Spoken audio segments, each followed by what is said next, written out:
युक्ताहार विहारस्य युक्तचेष्टस्य कर्मसु।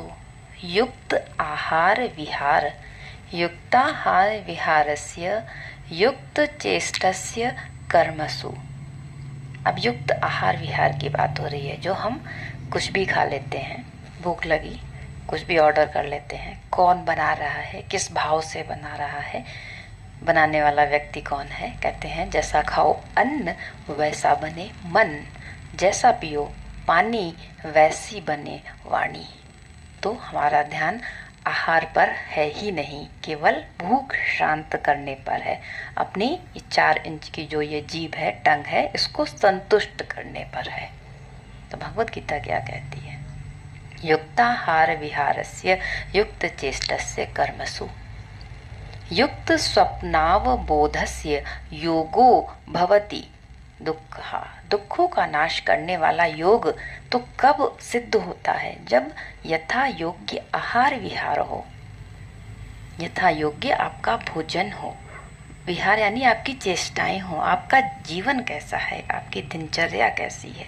सुबह आप देर तक सोकर उठ रहे हो तो आपको क्या ज्ञान का प्रकाश मिल जाएगा।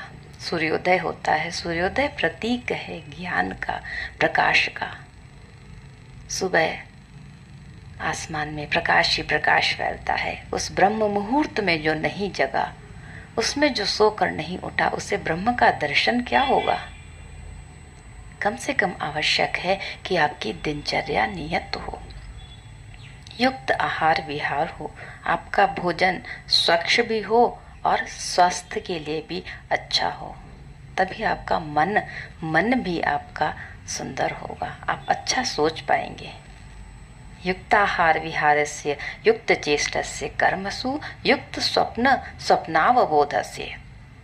और यथा योग्य चेष्टा करने वाले का, यथा योग्य सोने और समय से जगने वाले का ही योग सिद्ध होता है।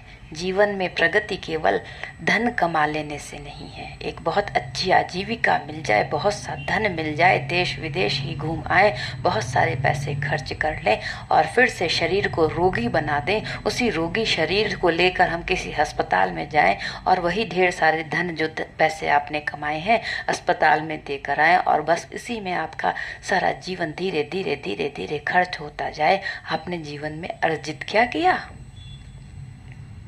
ज्ञान भी पाया तो एक आजीविका प्राप्त करने के लिए, उस आजीविका से धन प्राप्त करने के लिए, सुखोपभोग के लिए, और फिर खर्च कर दिया इस शरीर को स्वास्थ्य देने के लिए, जो कि मिला नहीं। मन की शांति मिली